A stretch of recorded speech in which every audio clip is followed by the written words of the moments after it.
Bienvenue sur Africa 24 dans cette nouvelle édition du Non-Stop Info. Voici les titres de l'actualité. Le portrait de Modibo Koné, l'un des candidats à l'élection présidentielle du 29 juillet 2018. Originaire de Markala, au Mali, il représente le parti du mouvement Mali Kanou. Son programme, un projet social en 9 points avec la santé et l'éducation comme priorité.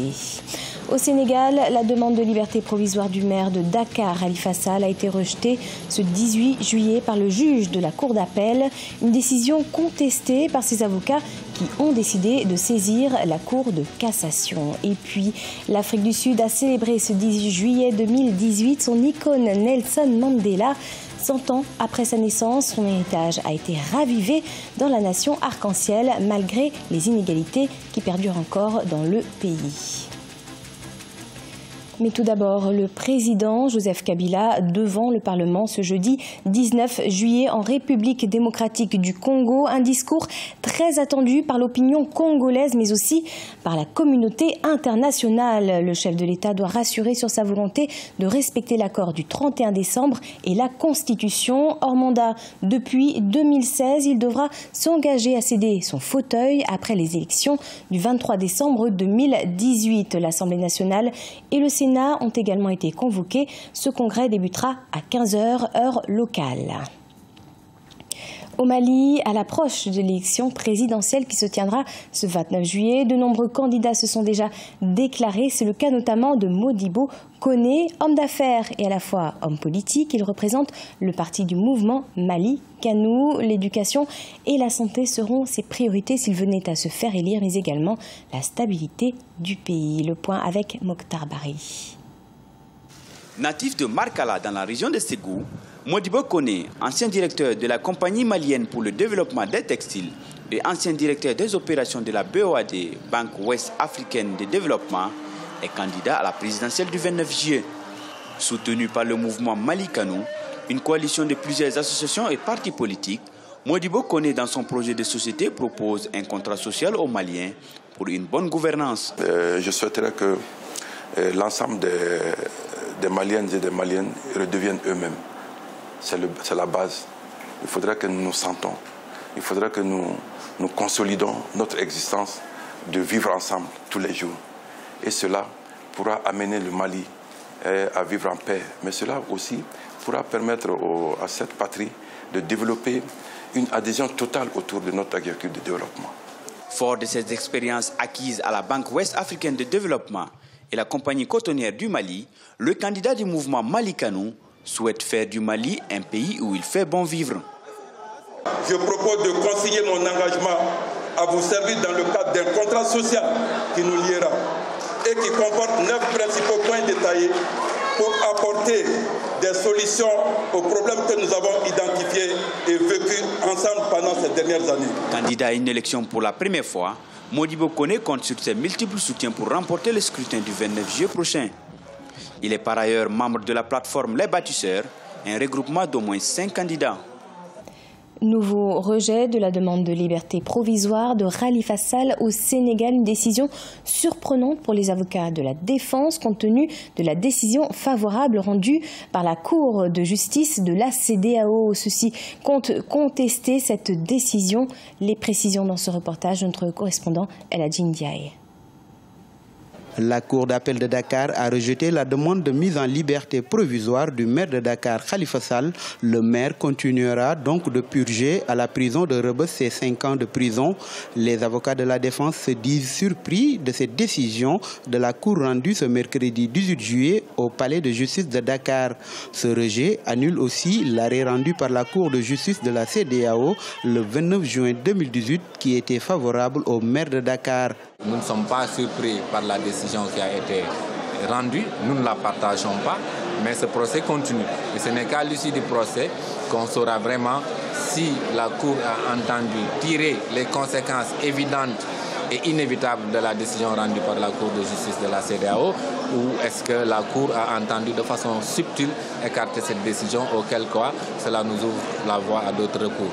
Les avocats de Khalifa Sall vont saisir la Cour de cassation suite à la décision du juge de maintenir leur client en prison.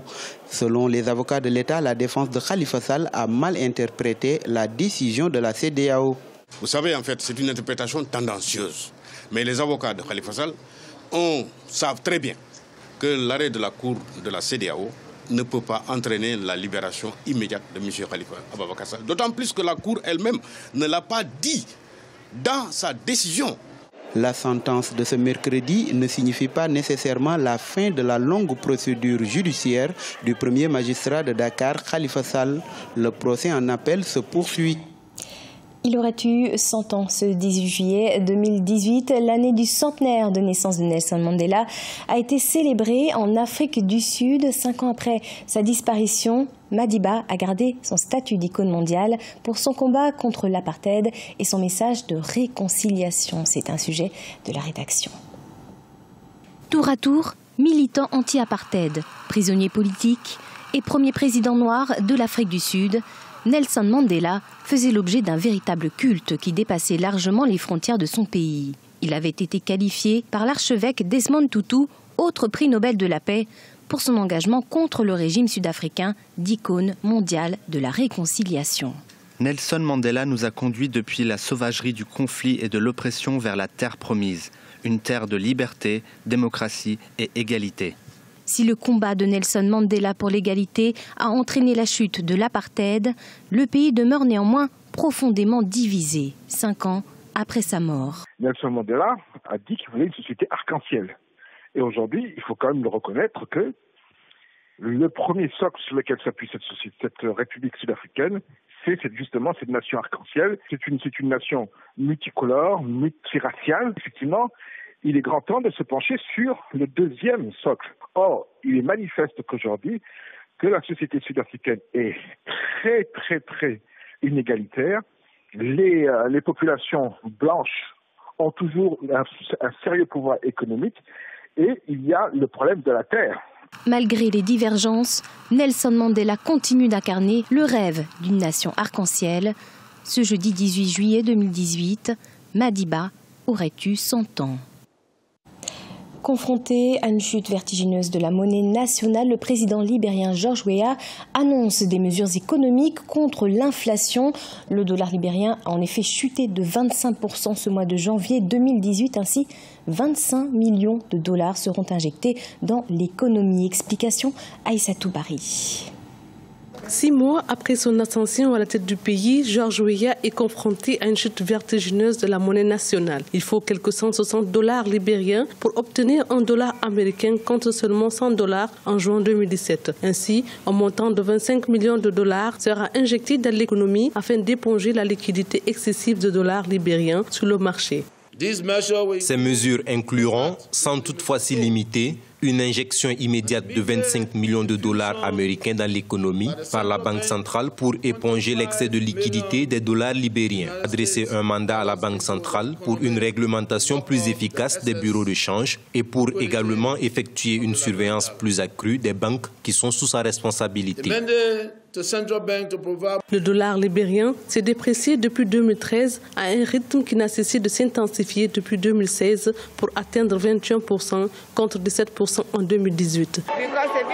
Si vous avez une famille nombreuse, cela vous concerne grandement. Avant, avec 1000 dollars libériens, vous pouviez obtenir des aliments pour votre famille et un bon repas. Aujourd'hui, 2000 dollars ne peuvent même pas vous offrir un repas décent pour la journée.